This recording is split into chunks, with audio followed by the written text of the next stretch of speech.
It started as a normal day, but it was the day that my life as I knew it came crashing down. The man I thought I knew, the man I had spent years with, was not who he appeared to be.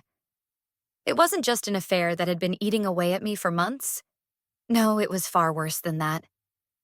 It was an entire secret life, one where my husband was living as a husband to another woman with a child that was his flesh and blood. My heart shattered. Not only was my marriage a lie, but my entire world had been a facade. I can still hear the echo of his voice as I confronted him, the harshness in his tone, and the dismissive look on his face when he confessed. It was like he had no remorse, no guilt. He just casually told me about his second life. It was as though everything we'd shared, every intimate moment, every "I love you," was all a joke. It didn't matter that we had shared years of love, laughter, and even tears. None of that mattered anymore. In the end, it was as if I had never existed to him at all. The pain of betrayal twisted deep inside me, gnawing at my soul. I had trusted him with everything: my heart, my dreams, my future. I remember my body shaking with the intensity of my anger and disbelief as I tried to understand what had happened. It didn't matter that I had been a good wife, loyal and devoted. None of that mattered to him. All he cared about was his other life, the one where I didn't belong. We fought, of course. The house was filled with the sounds of accusations, the kind of accusations you can never take back once they've been said. "How could you do this to me?" I kept asking, over and over, desperate to hear something that made sense. But nothing he said made sense. When the divorce papers came, I felt a hollow emptiness. It wasn't just the loss of a marriage. It was the loss of my identity. For years, I had defined myself as his wife. And now, who was I? How could I move forward when the one person I trusted more than anyone had shattered everything? I tried to rebuild myself, slowly at first. The loneliness was unbearable at times, and I spent many nights just staring at the ceiling, wondering how I had gotten here. Friends and family rallied around me, offering comforting words, but none of them truly understood what it felt like to have your entire world ripped apart by the one person who was supposed to love you most. 6 months passed, and I was still recovering. I was finding a rhythm again, learning to be content on my own. But just when I thought I had finally found peace, the phone rang. I saw his name on the screen, and for a moment I almost didn't answer. But something inside me told me I needed to hear him out, to hear what he wanted. "Listen." His voice crackled through the phone, cold and calculating. "You're alone anyway, aren't you? My beloved and I are planning a trip to Hawaii, and we need you to take the child with you. It's important to maintain romance in a relationship, and, well, the little one is in the way. We need a break from parenting." I was stunned. My mind raced, trying to process the absurdity of his request. This was the same man who had betrayed me, the same man who had abandoned his daughter in favor of some vacation. How could he be so callous, so unfeeling? And yet, he was asking me to take care of his child, the child that he'd left behind. For a moment, I was speechless. The anger welled up in me, a volcano of emotion that threatened to explode. But then, something shifted within me, a thought that I hadn't expected.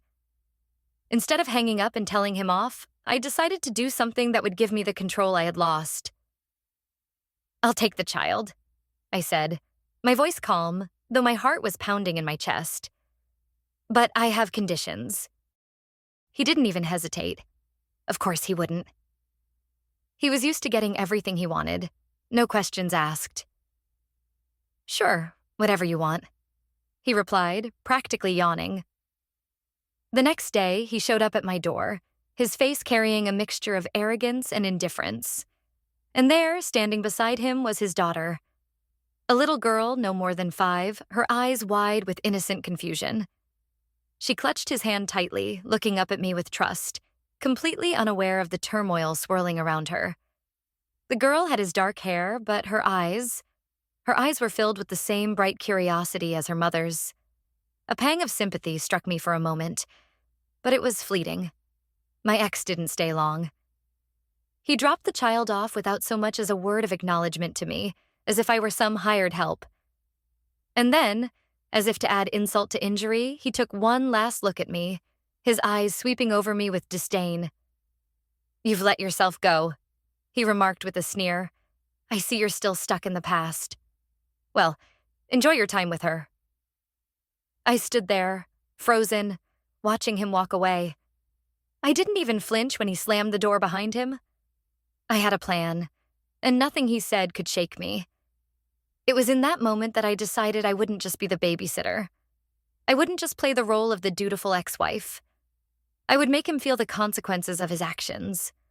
I would take back my power, and I would make sure he understood the gravity of what he had done. I didn't hesitate. I called the authorities, my voice steady and controlled. "I need to report something. The child has been abandoned by both parents. They've gone on vacation to Hawaii, and they've left their daughter in my care. They are irresponsible and should not be allowed to get away with this. Someone needs to keep an eye on them." The authorities responded quickly, and within hours the little girl was taken to her grandmother's. I knew this wouldn't be easy. The grandmothers weren't happy about it. They were furious, their resentment thick in every word they spoke to me. The accusations came fast and furious. How dare I interfere with their family? How dare I report them? They didn't see what I saw.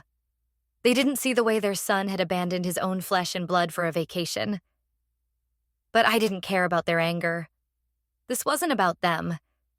It was about holding him accountable for his actions. The showdown that followed was like something out of a movie. My ex-husband and his new lover arrived back from their romantic trip to Hawaii, expecting to simply pick up where they left off, like nothing had happened. They were met with shock and anger as the authorities informed them of their neglect, and the child was taken into custody. The grandmothers, still furious, argued bitterly, their voices rising in the heated atmosphere. But the authorities weren't swayed. They had all the evidence they needed. The child had been abandoned, left to fend for herself in the hands of a woman who had no idea how to care for her. My ex-husband had thought he could escape the consequences of his actions, that he could take a carefree vacation while his daughter was neglected. But he was wrong. The system was not on his side, and I wasn't going to let him off the hook. 10 days later, he and his lover returned, expecting everything to be smooth again. They walked into a storm. The child, no longer with me, was now in the hands of her grandmothers, who were hardly thrilled about the situation. The authorities had made it clear that they would be watching them closely from now on. When my ex saw the chaos, he finally began to understand the consequences of his selfishness. But it was too late. The damage had been done. As for me, I was long gone. I had moved to another city, leaving all of them behind. I blocked them from my life completely. I had regained control of my own life, and for the first time in months, I felt peace. I was free from their toxicity, from the endless drama they brought into my world. The weight I had carried for so long, the pain of their betrayal, had finally been lifted. But my ex's troubles were far from over. The legal battles were long and difficult. Their neglect of the child became a public matter, and their actions were scrutinized. The child, innocent and caught in the middle, was the true victim in all of this. She deserved better than the two people who had failed her. And me? I had found my peace. I had healed, slowly but surely. I had built a new life, one free from the man who had once held my heart in his hands. I found joy in small moments, in quiet victories, and in the strength I had discovered in myself. The soul-crushing pain of betrayal had faded into the past, replaced by the certainty that I was better off without him. In the end, I was stronger than I had ever been, and my soul was finally at peace.